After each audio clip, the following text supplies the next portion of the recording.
Assalamualaikum warahmatullahi wabarakatuh. Perkenalkan, nama saya Bella Dwi Saputri dengan NIM 2021 DPK 07 dengan kelas DP 5A.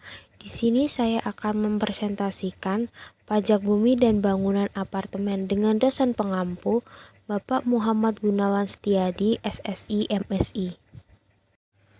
Pada slide pertama, di sini kita akan membahas pengertian PBB. Pajak bumi dan bangunan adalah pungutan wajib pajak atas kepemilikan tanah dan bangunan karena adanya keuntungan maupun kedudukan sosial ekonomi atas individu atau badan yang memiliki haknya ataupun mendapatkan manfaat dari tanah dan bangunan tersebut.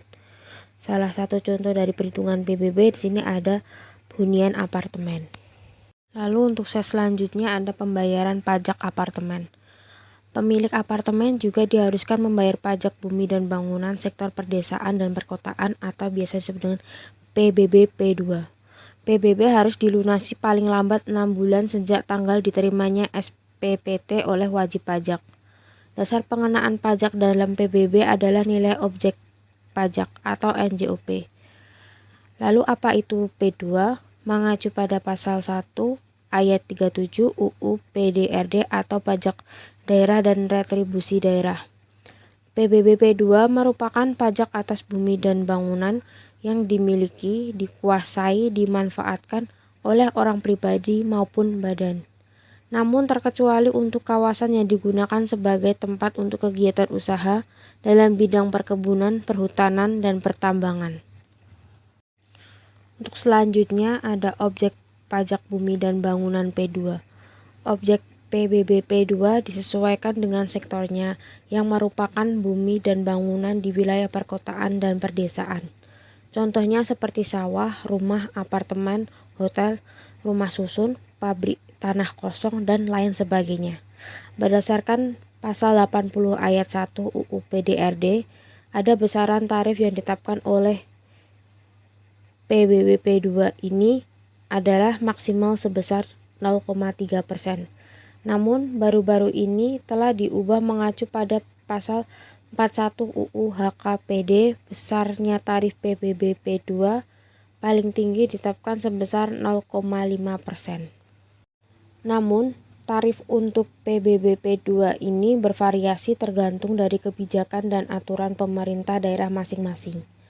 Selain mengetahui besaran tarifnya, wajib pajak perlu mengetahui tentang nilai jual objek pajak tidak kena pajak atau biasa disebut dengan NJOP TKP yang ditetapkan pada PBB P2 ini telah ditetapkan paling rendah untuk batasan nilai yang tidak terkena pajak ini adalah sebesar 10 juta untuk setiap wajib pajak yang terutang PBB P2. Di sini ada slide NJOP TKP. Pada PMK nomor 67 /PMK 03 /2021. NJOP TKP merupakan batasan untuk nilai jual objek pajak yang tidak kena pajak. Untuk dapat mengetahui besaran PBB yang terutang, kita terlebih dahulu harus dikurangi dengan NJOP TKP. Sesuai dengan PMK nomor 23 /PMK 03 /2014, untuk NJOP TKP ditetapkan sebesar 12 juta. Lalu untuk slide selanjutnya ada aturan yang mengatur PBB apartemen, yaitu Peraturan Daerah Nomor 77 Tahun 2014 tentang tata cara perhitungan pajak bumi dan bangunan perdesaan dan perkotaan atas rumah. Isi dari perda tersebut kita dapat melihat pada website yang sudah tertera pada PPT tersebut. Lalu di sini ada contoh kasus PBB hunian apartemen. Sebuah apartemen melati dengan tipe 110 NJOP 1.833.000 dengan spesifikasi sebagai berikut, yaitu 1. Ada luas tanah dengan luas 5.000 meter persegi dengan NJOP 4.605.000 meter persegi. Lalu ada bangunan hunian sejumlah 100 unit dengan tipe 110 dengan NJOP 1.833 meter persegi.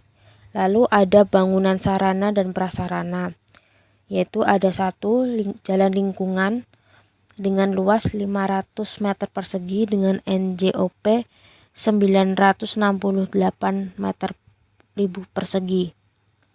Lalu ada lahan parkir dengan luas 1000 meter persegi dengan NJOP 1.200.000 rupiah meter persegi.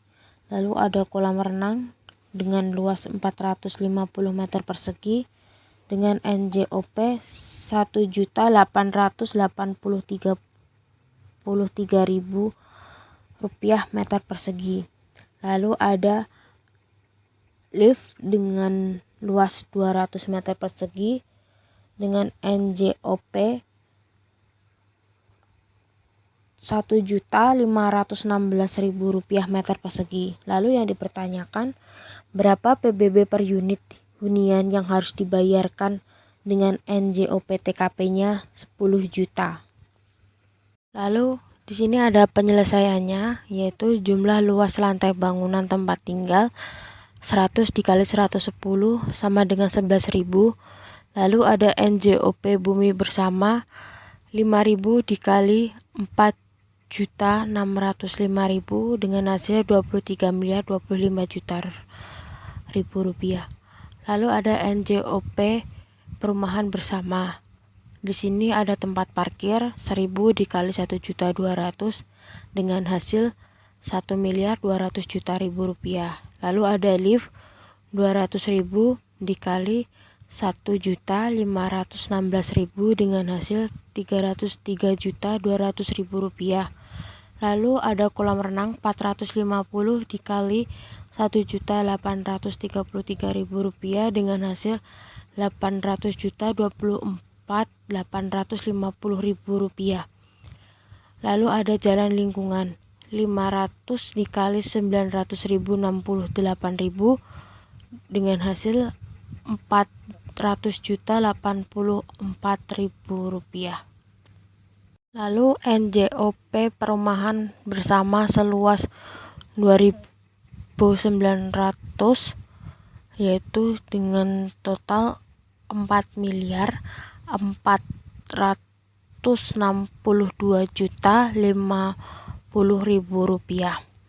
Lalu ada NJOP bumi dan bangunan 110 dibagi 11.000 dikali 23.025.000 rupiah dengan total 230.250.000. Lalu ada NJOP perumahan bersama dengan 110 dibagi 11.000 dikali 4.460.050.000 dengan hasil 4.620.500 rupiah.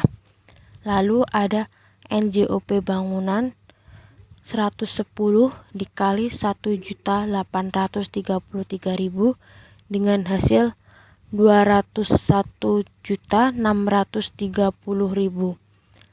Lalu ada NJOP bumi dan bangunan yaitu 436.500.000 rupiah.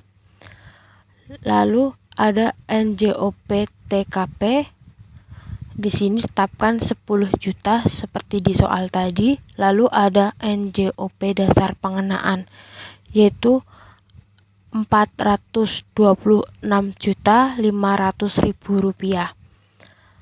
NJOP dasar perhitungan itu ada 20%, lalu dikalikan 426.500.000 rupiah dengan hasil 85.300.000 rupiah. Lalu untuk PBB-nya 0,5% dikali dengan 85.300.000 rupiah dengan hasil 426.500 rupiah. Maka hunian PBB yang harus dibayarkan sebesar 426.500 rupiah. Dan presentasi dari saya. Mohon maaf bila ada salah kata. Wassalamualaikum warahmatullahi wabarakatuh.